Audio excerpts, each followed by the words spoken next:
El lugar en el que te encuentras es completa oscuridad. Lo único que puedes ver en el horizonte no son más que montañas de color gris y un valle de rocas que parece infinito. Además, te ves sorprendido porque tu hogar visible en la lejanía no es más que un diminuto punto azul. Lentamente te diriges al módulo espacial dando saltos lentos a causa de la falta de gravedad. Tu andar es similar al de una delicada danza hasta que caes al suelo de forma abrupta. El cable que te sostenía y que causaba la ilusión de antigravedad se rompe y terminas rodando por el suelo. A lo lejos puedes escuchar el sonido de un timbre que inunda el ambiente y de repente las luces se encienden y te das cuenta que no estás en la luna, sino en un foro de grabación. Pronto una voz llama tu atención mientras te incorporas, sobándote un costado a causa del dolor que ha provocado el golpe. ¡Corte!, exclama un hombre visiblemente estresado. Necesito trabajar con cineastas profesionales, no con militares que no saben lo que hacen, dice con frustración. Mientras ves al director del proyecto discutir con un militar de alto rango, te das cuenta que lo conoces de alguna parte. Tras buscar en tu memoria, te das cuenta que el tipo estuvo en las noticias hace poco. Es un famoso director de cine que ha dirigido una película sobre el espacio, lo cual explica la razón de que se encuentra ahora en ese lugar, un hangar secreto montado en una instalación militar a manera de foro de cine. Ese hombre es un visionario y, sin embargo, tu gobierno lo está utilizando para desarrollar una mentira. Su nombre es Stanley Kubrick.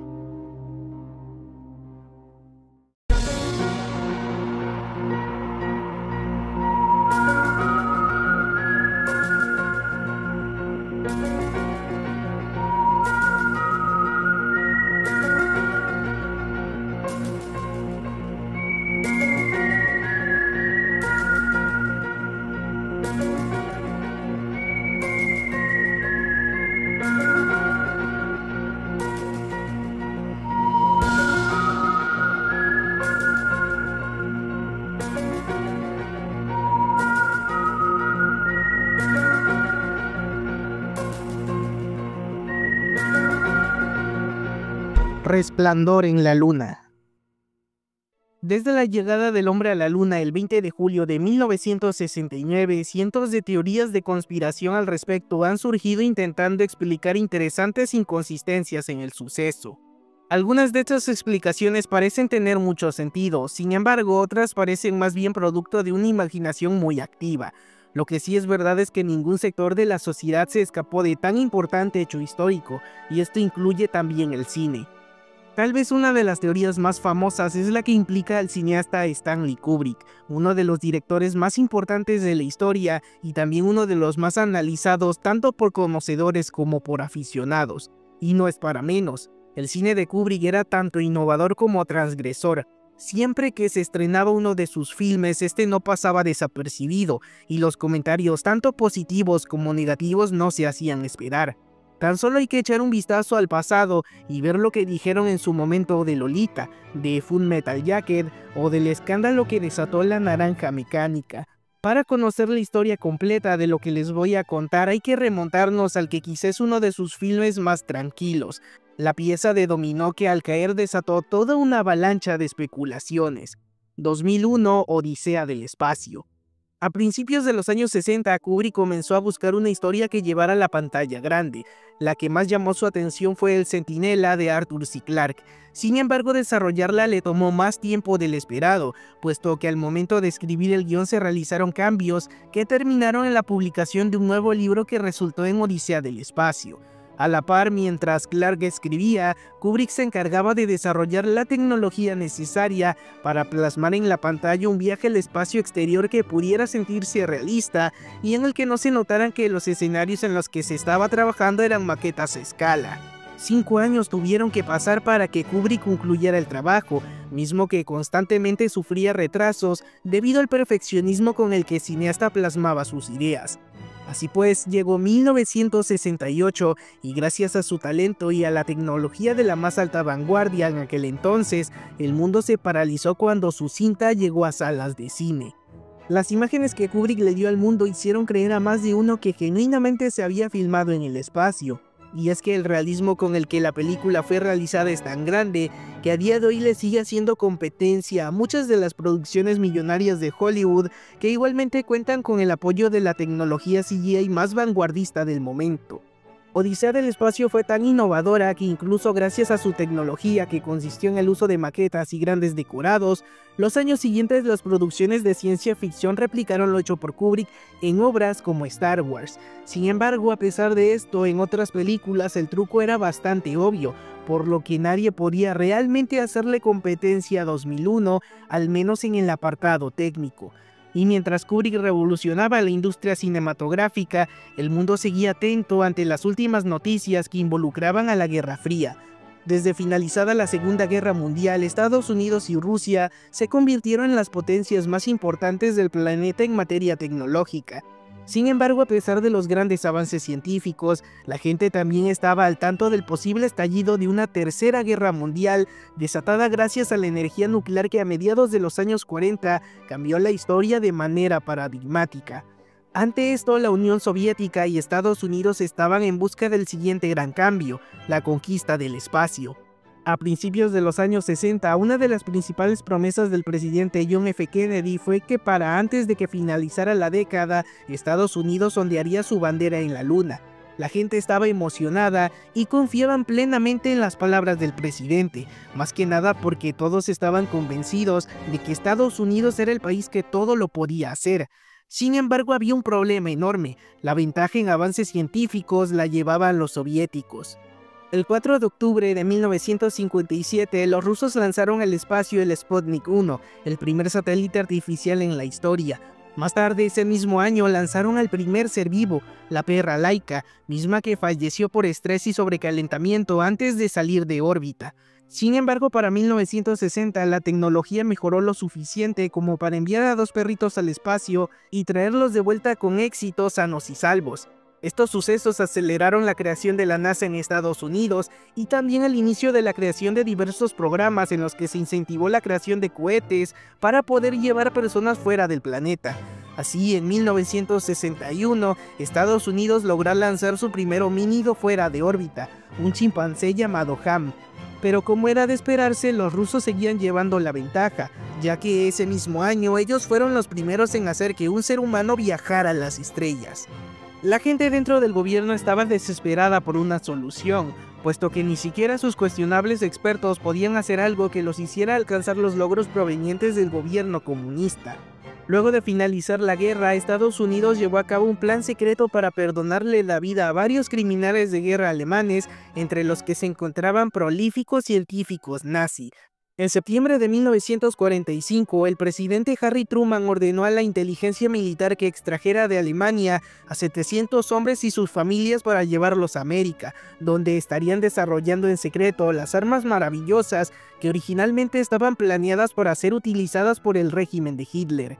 A este movimiento se le conoció como Operación Paperclip. Y por si quieren tener una idea de lo que fue, tan solo vean la última película de Indiana Jones, donde el personaje de Mads Mikkelsen está fuertemente inspirado en un personaje clave dentro de esta historia.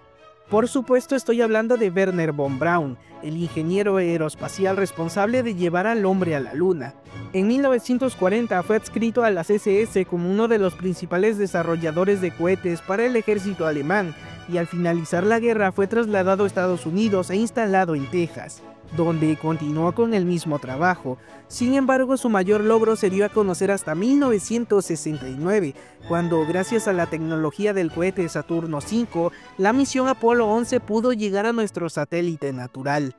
A partir de aquí un sinfín de preguntas salen a flote, muchas de ellas tienen respuesta y muchas otras no, y en el punto medio del asunto las que tienen respuesta suenan muy poco convincentes. Dicho sea de paso, el elefante arroz en la habitación es el siguiente: si los rusos eran los que llevaban ventaja tecnológica, ¿cómo es que en un lapso de tiempo tan corto Estados Unidos pudo llegar primero a la Luna? Desde que von Braun llegó a Estados Unidos, el hombre comenzó a trabajar en cohetes y muchos de ellos tuvieron éxito. Sobre el Saturno V que llevó al hombre a la Luna, se ha dicho que fue desarrollado en secreto y no fue utilizado hasta que los científicos estuvieron seguros de usarlo. Pero si tan avanzada era la tecnología que tenían los estadounidenses, ¿por qué no se adelantaron en la carrera espacial antes de 1969? Este punto de la historia es donde el mundo de Kubrick y la carrera espacial se unen, y es que las coincidencias entre ambos mundos son tan grandes que es completamente entendible que mucha gente crea que el hombre no pisó la luna en aquel año, un año bastante importante que representó un cambio social gigantesco, al menos en la cultura norteamericana. Pero antes de continuar, este video está patrocinado por mi nueva novela de terror y suspenso, Caviria, el lugar donde Hollywood me mató, libro que ya está disponible en formatos físico y digital en Amazon. El enlace lo dejaré en la descripción de este video. En el corazón de Hollywood, donde reinan el glamour y el poder, se esconden secretos oscuros y peligrosos. Cuando Gabriel gana su primer Oscar como actor, la fama lo alcanza de forma inmediata. Sin embargo, se ve obligado a ocultar su verdadera identidad en un mundo donde la hipocresía es la norma.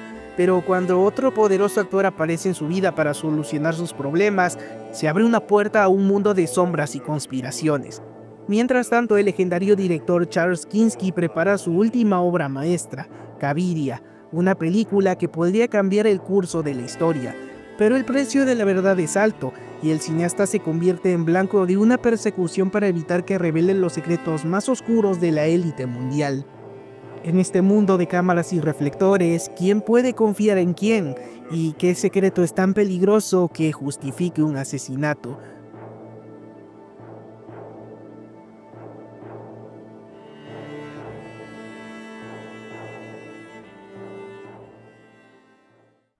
Luego de que Kubrick maravillara al mundo con Odisea del espacio, la fascinación por el universo y los viajes interestelares creció en Estados Unidos. Los medios de comunicación no paraban de hablar del tema, que mes con mes hacía crecer el entusiasmo de la población, luego de que el gobierno federal anunciara que la NASA estaba organizando el primer viaje tripulado a la Luna gracias a la misión Apolo 11. Y lo que viene a partir de aquí es pura especulación, así que hay que tomarlo con delicadeza. La leyenda cuenta que el trabajo de Von Braun no estaba completamente terminado y que la gente del gobierno desconfiaba de los ingenieros de la NASA, quienes se vieron apresurados luego de las promesas de Kennedy de poner a un hombre en la Luna. Los estudios indican que el Saturno V tenía un 99.9% de probabilidad de éxito, a pesar de que había presentado fallas en los motores. Suponiendo que dicho estudio fuera falso, hacer el lanzamiento con tripulación representaba un enorme riesgo, sobre todo porque aparentemente a mediados de 1967, un cohete fue lanzado al espacio con 3 astronautas a bordo y nadie sobrevivió. Y lo vuelvo a repetir, esto es parte de una teoría. Sin embargo, Estados Unidos tenía que demostrar que seguía siendo la nación más poderosa sobre la Tierra, y para evitar cualquier humillación ante los comunistas, los encargados de la misión organizaron un plan de respaldo que hasta hoy sería conocido como uno de los fraudes científicos más delicados que se conozcan, la falsificación del alunizaje. Esta demostración meramente política de poderío norteamericano tenía que ser creíble para todos aquellos que vieran la transmisión en vivo de la llegada del hombre a la Luna. Pero ¿quién era la única persona disponible que pudiera hacer un fraude que luciera como algo genuino? Ni más ni menos que Kubrick. Algo que no es un secreto y que sí está documentado es que al momento de desarrollar Odisea del espacio, el cineasta contó con la ayuda y el asesoramiento de varios expertos de la NASA. Al notar el apuro en el que se encontraba el gobierno, fueron estas mismas personas quienes sugirieron contratar al director para filmar un montaje que más tarde sería transmitido a todo el mundo. Kubrick no se vio entusiasmado con la idea, sin embargo, bajo supuesta amenaza de agentes de la CIA, el director tuvo que ceder y hacer un acto patriota en beneficio de Estados Unidos. Así pues, el plan era el siguiente. Mientras el cohete con los astronautas despegaba de Cabo Cañaveral con dirección a la Luna, Kubrick se encontraba encerrado en una instalación secreta filmando el montaje. Al tiempo que el cineasta trabajaba, los astronautas se encontraban flotando en el espacio esperando la indicación para volver a Tierra y fingir su entrada triunfal luego de haber pisado nuestro satélite natural. Sin embargo, si ese fuera el caso, es muy probable que el módulo con los astronautas escondiéndose fuera detectado por satélites soviéticos, quienes serían los primeros en señalar que Estados Unidos estaba llevando a cabo un fraude. De hecho, el silencio de los rusos es quizá la evidencia más simple de la derrota, puesto que en ningún momento buscaron desacreditar a Estados Unidos a comparación de como sí lo hicieron muchos de los ciudadanos americanos. Pero suponiendo que el plan salió según lo esperado, la teoría confirmaría el éxito de Kubrick al momento de participar en el engaño. Ahora, ¿existe evidencia al respecto? La respuesta corta es no. Por el contrario, la respuesta larga es mucho más ambigua y está llena de varias coincidencias que no hacen más que echarle leña al fuego. En 1961, Kubrick se mudó a Inglaterra junto con su familia y se quedó a vivir ahí el resto de su vida. Por entonces estaba desarrollando Doctor Strangelove y a partir de 1964 comenzó a trabajar en 2001. No se sabe a ciencia cierta por qué no regresó a Estados Unidos, sin embargo se ha especulado que era porque no le gustaba el país y la mentalidad de su gente. También se ha dicho que odiaba la forma de trabajar con los grandes estudios, aunque los más aventurados han dicho que se quedó en Inglaterra por su propia seguridad. Tras terminar con Odisea del Espacio en 1968, las amenazas de los agentes de la CIA supuestamente impidieron su retorno a casa, por lo que por su seguridad y fuera de la jurisdicción del gobierno americano se estableció allí. La afirmación por sí misma podría sonar coherente de no ser porque se contradice con la siguiente teoría, la del director pidiéndole ayuda a la NASA. En 1975, Kubrick estrenó la que sería una de sus películas más infravaloradas y también uno de los mayores logros técnicos de su carrera, Barry Lyndon, cinta ambientada durante la Guerra de los 7 Años que destacó sobre todo por las escenas iluminadas únicamente por la luz de las velas. Antes de que esta película llegase al cine era imposible hacer algo tan simple que hoy en día es hasta cotidiano. Había que valerse de luz artificial para poder filmar una escena de ese tipo. En aquel entonces no existían objetivos fotográficos con la velocidad necesaria para filmar escenas con una exposición natural tal como hoy en día lo hacen las cámaras digitales. Sin embargo, el cineasta y su fotógrafo John Alcott encontraron una solución a esto gracias a los avances técnicos que había traído consigo la carrera espacial. En 1966, la NASA logró sacar las primeras fotografías del lado oscuro de la Luna gracias a las lentes Carl Zeiss Planar, unas lentes con una distancia focal fija de 50 milímetros y un rango de enfoque de 0.7 metros, aditamentos que permitían fotografiar elementos oscuros con facilidad. Según la teoría, Kubrick habría pedido las lentes prestadas a la NASA para poder fotografiar Barry Lyndon, esto como pago por el supuesto favor que les habría hecho años atrás. Sin embargo, sobre esta afirmación tampoco hay bases. De lo que sí registro es que Kubrick se comunicó con el fabricante para que le vendieran una lente que más tarde adaptó a su cámara. Sin embargo, no se sabe de ningún acercamiento por parte del cineasta hacia la NASA. Ahora que si tenemos que fundamentar la teoría en mensajes ocultos y subliminales, para eso tenemos que analizar El Resplandor. Basada en la novela de Stephen King, la cinta de Kubrick hizo una reinterpretación completa del libro en pos de algo mucho más minimalista y centrado en el terror psicológico. Sin embargo, algo que llama la atención en la película es la forma en que Kubrick nos bombardea de mensajes subliminales escondidos en el decorado o incluso en los mismos personajes. Es bien sabido que todo lo que estaba en escena en las películas del director no era colocado al azar, por lo que la teoría del falso alunizaje cobra fuerza cuando aparecen elementos que hacen referencia a la misión Apolo 11. Según la teoría, el cineasta se habría arrepentido de participar en la conspiración, por lo que dispuesto a hablar dejó mensajes cifrados en la cinta. Por ejemplo, cuando vemos a Danny Torrance jugando en el suelo del Hotel Overlook, el patrón de la alfombra forma un hexágono, la misma forma que tenía la plataforma de despegue de la misión Apolo.